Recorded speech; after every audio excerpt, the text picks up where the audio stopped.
12, versículo 28 e 29, versículo 28 afirma: pelo que tendo recebido um reino que pode ser abalado, retenhamos a graça pela qual sirvamos. A palavra é uma forma de latreo, a Deus agradavelmente, com reverência e piedade. Nossa resposta a Deus inclui tudo, ou seja, nossa prioridade principal e a única atividade que importa é o culto puro e aceitável. A palavra de Deus confirma repetidas vezes as prioridades ou a prioridade absoluta do culto. Em Hebreus capítulo 11, contém uma lista de heróis da fé, incluindo no Antigo Testamento. Primeiro era Abel, sua vida ecoou uma palavra: culto. O único assunto que domina a história de Abel é que ele era um verdadeiro adorador. Glória a Deus. Foi morto pelo seu irmão Caim. Cultuava de acordo com a vontade de Deus, o qual aceitava, sua oferta. Isso é, na realidade, tudo que sabemos a respeito de sua vida. Era seu culto verdadeiro, a sua oferta lançada ao altar do Senhor. A segunda pessoa em Hebreus é Enoque, no qual a única palavra de identificação é andar. Enoque andava com Deus. Ele andou com Deus, aleluia. Viveu uma vida piedosa, fiel e dedicada. Certo dia, ele andou da terra ao céu, foi arrebatado.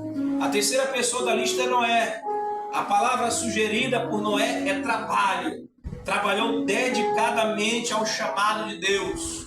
Ele gastou 120 anos construindo a arca, acreditando numa promessa, aleluia. E nós às vezes não queremos ficar um mês, 6 meses, um ano, dedicados a uma promessa, apresentando ao Senhor e sendo fiel a Deus para receber essa promessa. A terceira pessoa da lista, Noé, já falei. Hebreus 11 possui uma ordem que ultrapassa a cronologia, é uma ordem de prioridades. Primeiro vem o culto, depois o andar e em seguida o trabalho. A ordem é a mesma que havia na disposição do acampamento de Israel, do tabernáculo, em todo o tabernáculo. Os sacerdotes, cuja função era liderar o povo no culto, acampavam-se imediatamente em torno do tabernáculo. Depois deles vinham os levitas, cuja função era o serviço na casa de Deus. As posições ilustravam que o culto era a atividade central e o serviço era a atividade secundária. Vou terminar agora. A lei apresentava a mesma ordem. Moisés estabeleceu exigências de idade específica para cada ministério. De acordo com Números capítulo 1, versículo 3, um israelita jovem podia servir como soldado aos 20 anos. Números capítulo 8, versículo 24, afirmava que o levita podia começar a trabalhar no tabernáculo quando estivesse com 25 anos de idade. Mas Números capítulo 4, versículo 3, afirma que para ser sacerdote e liderar o povo no culto, o homem precisa ter 30 anos. O motivo é simples: a liderança do culto exige mais alto grau de maturidade espiritual, pois sendo uma prioridade na ordem divina, o culto possui significado máximo.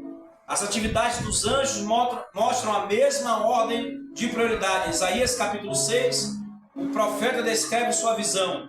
No ano em que morreu o rei Uzias, eu vi o Senhor assentado sobre um alto e sublime trono, e o seu séquito enchia o templo. Os serafins estavam acima dele, cada um tinha 6 asas, com 2 cobriam o rosto, com 2 cobriam os pés, com 2 voavam. E clamavam uns para os outros, dizendo: Kadosh, Kadosh, Kadosh, Santo, Santo, Santo, é o Senhor dos exércitos, toda a terra está cheia da tua glória. Os serafins formam uma classe de seres angelicais associados à presença de Deus, aleluia. É particularmente interessante notar das suas 6 asas, 4 estavam ligadas ao culto e apenas 2 ao serviço. Eles cobriam os pés para proteger a santidade de Deus, a glória de Deus. Eles cobriam as faces porque não podiam fitar a sua glória. Com as 2 asas restantes eles voavam e cuidavam de todas as tarefas exigidas pelo serviço. Nunca pensei nisso. 4 asas era para o ofício de culto a Deus. respeitando a ordenância e a glória de Deus. Aleluia. Só 2 asas era para o serviço secundário, de voar. É necessário manter o ministério no devido lugar. Gibbs observa corretamente que o ministério é aquele que desce do Pai por meio do Filho, no poder do Espírito, mediante a instrumentalidade humana. Eu vou repetir, os irmãos não prestaram atenção. O ministério, segundo Gibbs, corretamente, é aquele que desce do Pai por meio do Filho Jesus, no poder do Espírito Santo, mediante a instrumentalidade humana. Aleluia. O culto começa no instrumento humano, sobe pelo poder do Espírito Santo, mediante o Filho Jesus, rumo ao Pai. No Antigo Testamento, o profeta era um ministério da palavra, era um ministro da palavra e falava de Deus para o povo. O sacerdote que conduzia o culto falava do povo para Deus. Vou repetir. O profeta era um ministro da palavra e falava de Deus para o povo. Aleluia. O sacerdote que conduzia o culto falava do povo para Deus. Aleluia. O culto é o elemento perfeito para fazer o equilíbrio com o ministério, mas a ordem de prioridade começa no culto, não no ministério. Lucas 10, eu vou finalizar agora, contém o conhecido relato da vida de Jesus a Maria e a Marta. E aconteceu que indo eles de caminho entrou numa aldeia e certa mulher por nome Marta o recebeu em sua casa. E tinha esta uma irmã chamada Maria, a qual, assentando-se também aos pés de Jesus, ouvia a sua palavra. Marta, porém, andava distraída em muitos serviços e, aproximando-se, disse: Jesus, não te importas que minha irmã me deixe servir só? Disse-lhes, pois que me ajude. E respondendo Jesus, disse: Marta, Marta, estás ansiosa e afadigada com muitas coisas, mas uma só é necessária. E Maria escolheu a boa parte, a qual não lhe será tirada. Versículo 38 a 42 do capítulo 10. O culto é o primeiro fator essencial à vontade de Deus. A grande sine qua non de toda a experiência cristã, e o serviço é uma decorrência maravilhosa e necessária disso.